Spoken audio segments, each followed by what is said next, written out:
My name is Jason Denham. I am the founder of Awaken Shadow Parent Coaching. I'm the host of Reflective Parent Podcast, Reflective Parent Support Group, which can be found on my website. I wanted to get honest today because there's so much of what happens here that feels performative, and I'm trying to find my way.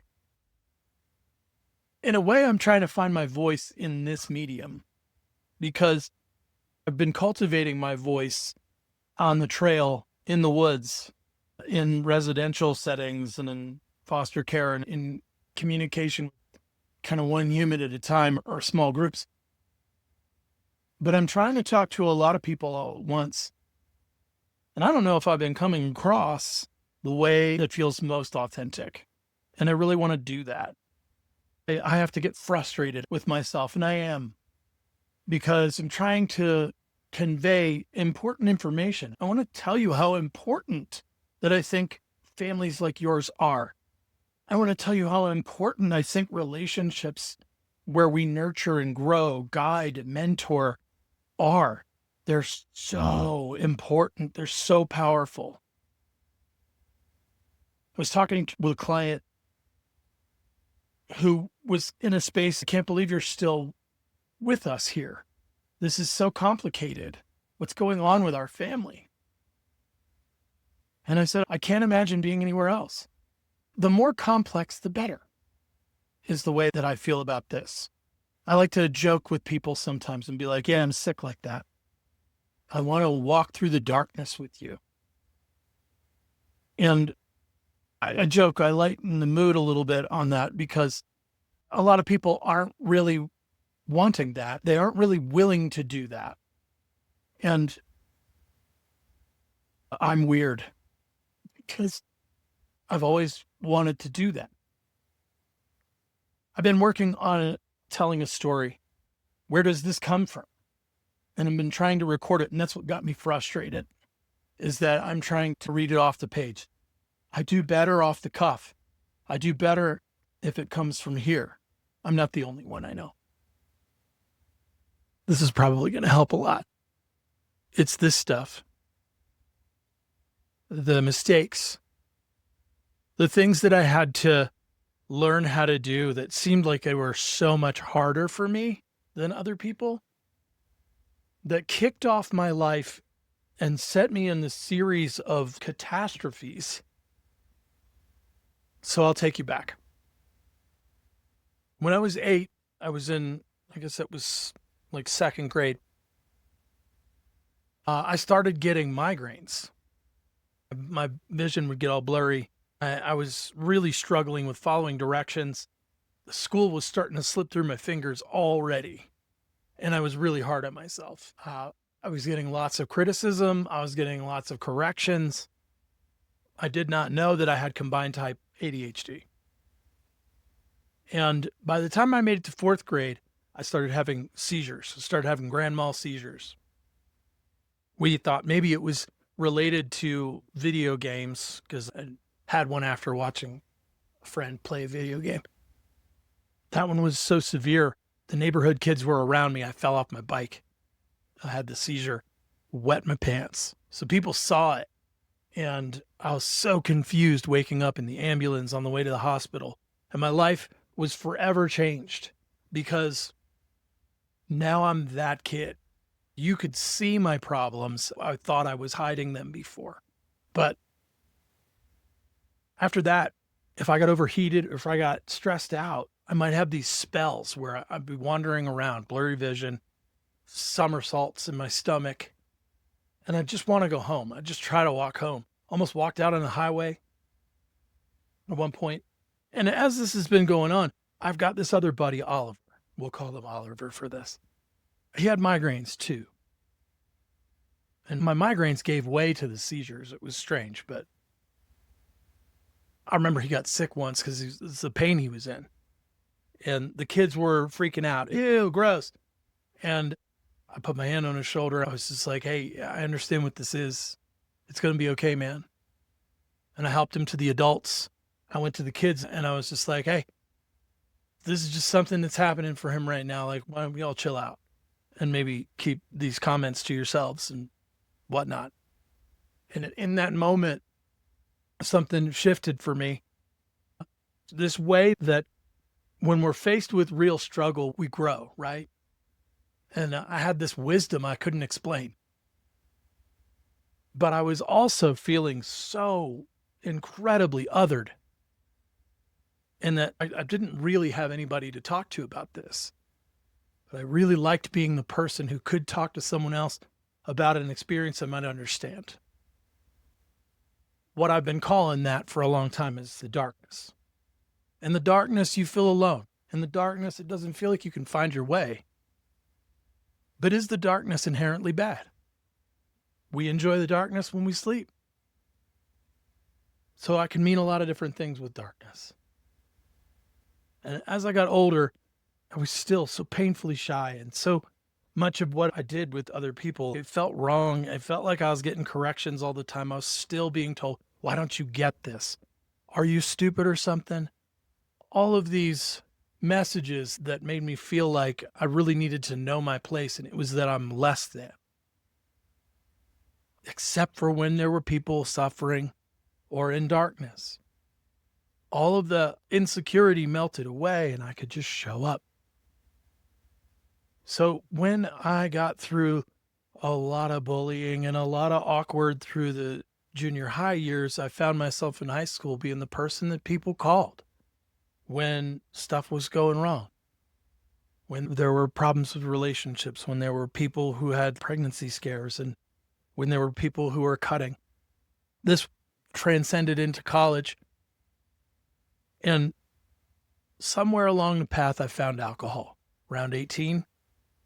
And this gift I'd been given to be a human helper got really derailed because I started to try to take all of those, the shame, insecurity, all of that stuff, and just drown it with alcohol. And it wrecked my relationships. Suddenly, the person that you go to is actually a person who's a taker, who doesn't have the awareness that he might be hurting, not helping. Darkness. And I yo-yoed in and out of sobriety. I tried so hard. I tried so many things. It was really fast that I recognized this is a problem, but I couldn't stop. I did this for 13 years. I couldn't find work after I barely graduated college. I lost relationships. I lost more jobs. I tried to do a geographical cure and I moved to Asheville, North Carolina, and I started working in the wilderness with kids. I was sober at work. And then I would go play hard when I got off shift. My seizures made it so that it felt like I was going to continue to have seizures after just one night of going hard, thinking I'm just going to celebrate with friends. This is how that goes. And then we'll go climbing. We'll go do all kinds of stuff. No, never for me. I kept going back to the bottle and I missed out on relationships. But I could keep it together well enough to go back to work. And sometimes I was really hurting, and the wilderness was healing me while I was being a hypocrite and trying to help these kids. And it made me realize that I have to change my life if I'm going to look these kiddos in the eyes and really be there for them, really walk beside them. So I finally did it. I finally put it down and started working a program so that I could truly be there for the people who needed me to walk beside them in darkness. What I realized was that I'd been given this gift. I didn't understand it fully, and so I turned my back on it. I turned my back on wisdom. I walked away from it, and I tried the path of complete and total selfishness. But I wanted that gift to also be a part of my story. I had to learn in the darkness, in the abyss, that I was going to have to let go of the easy button, the easy way out, the numbing, or I wasn't going to be able to be the human helper and celebrate and utilize this gift that I've been given. I think that a lot of the families that I work with, it's like that. You're going to see your kiddos make choices that are completely contrary to what it is that you might have taught them. You might even see yourself leave the path that you feel is the right one. And that can happen when we lose our temper, when we yell, when we say things that we don't mean.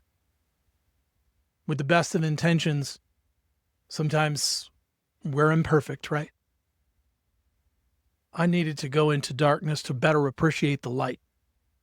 I needed to know about all of the awful that one can feel so that I could show up and walk beside you in times where you might feel awful, in times where you might feel helpless, like I was wandering around with seizures and migraines. This is so important. The family is what carries us through. My parents were there. We talked everything to death.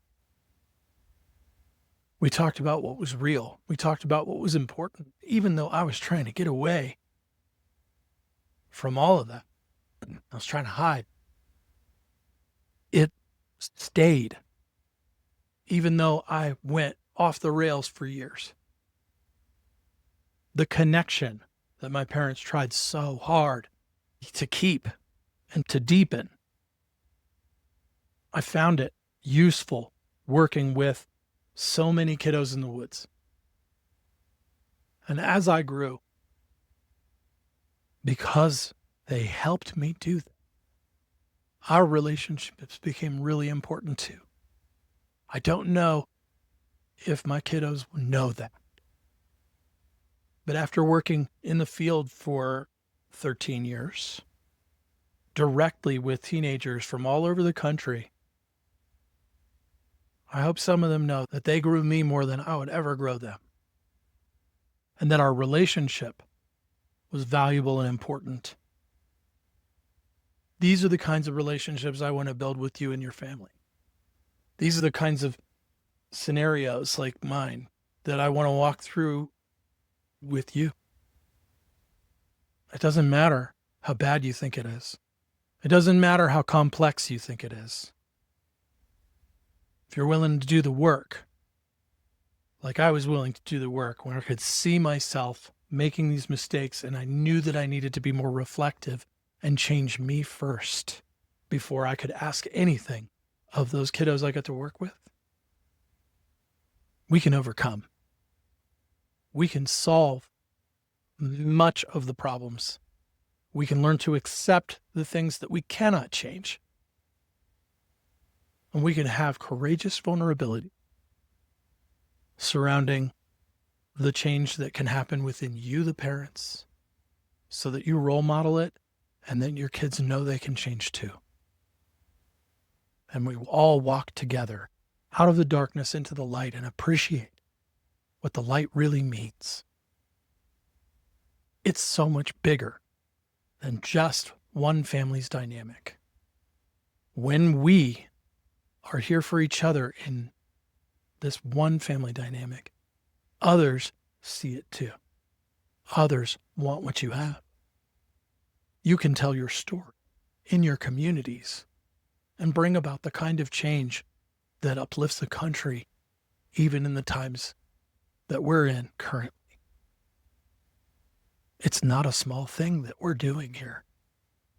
I recognize the gravity of this, and that's why I have the passion, the purpose, the energy to show up for whatever you've got.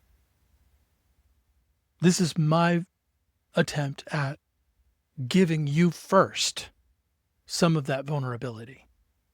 I make mistakes. I got time blindness, so I got to work really hard to make sure that everything's in balance. I'm building these businesses, and it's a lot. But what I get to do working with families, it's so worth it. It's so worth it. And I won't stop. So if you want to join me in this process of coaching, of growing, of supporting, of guiding, role modeling, being reflective while we do it, I have a million stories and a big bag of tools that I would love to show you and show you how to use so that your communication gets better, so that the depth of your relationships has no bounds, that we awaken to the patterns that are happening in our lives, the ones that hang out in shadow just outside of our periphery, so we can bring them into focus. See, awakened shadow isn't just a brand, it's the work. We must awaken to the shadow, to the patterns, and interrupt them. When we change, our kids know they can too. So what do you say? Check out the website. There you'll find a questionnaire that asks you if coaching is right for you. I have what's called the family table method. It's literally bringing people to the table and sitting in the 6 seats that are challenging to be in. The first one is showing up imperfect. The second is safety lives in your body. Some somatic practicing, getting in the body. The third seat's the long game.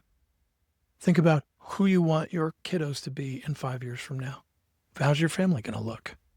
Is the decision I'm making right now fostering that? The next seat is every family has their way of communicating. We develop a way that you speak to one another that is effective, that's flexible, that can be worked on, polished. The fifth seat is the connection as a practice. We have to really think about this. We have to be willing to do that polishing, revisiting things every day, sometimes formulaically, until it becomes normal and easy. And the sixth seat is repair as part of the process. When we make mistakes, because we inevitably will, we circle back, take ownership, responsibility. Tell each other, here's what I'm going to do different next time. Will you watch me and support me so that I can make good on this goal? The legs of the table that hold it up is the family agreement that we will build together. The family agreement is comprised of 4 sections: a system of values that we operate from, non-negotiables, how we can make a safety scaffolding around this family. If those non-negotiables are violated, everybody stops and the family comes together. We do this through meetings, boundaries, and working on things like consequences that are natural and logical, not contrived. We then work in a system of creating goals together. When one is willing and one is able to achieve those goals, we can move forward. If one of those 2 things is missing, then we adjust the goal. I can show you how to do all of those things and help you so that we have this there to support the family and not to use it for retribution or like a weapon. I spent the past 20 years developing this system. We used it in the programs. We used it in the wraparound services that I offer. I continue to use it with families today. All it requires is that you get reflective and you pull a seat up to the table. Let's take a look at what's working and what's not. Let's celebrate your victories, no matter how small they are. Let's have a look at what's not working. And let's see if we can give it a little nudge, a little squeak in the right direction so that your family can come back together out of conflict and into connection. This is so important to me. You are. So let's walk through darkness together and appreciate the light on the other side. I'll see you soon.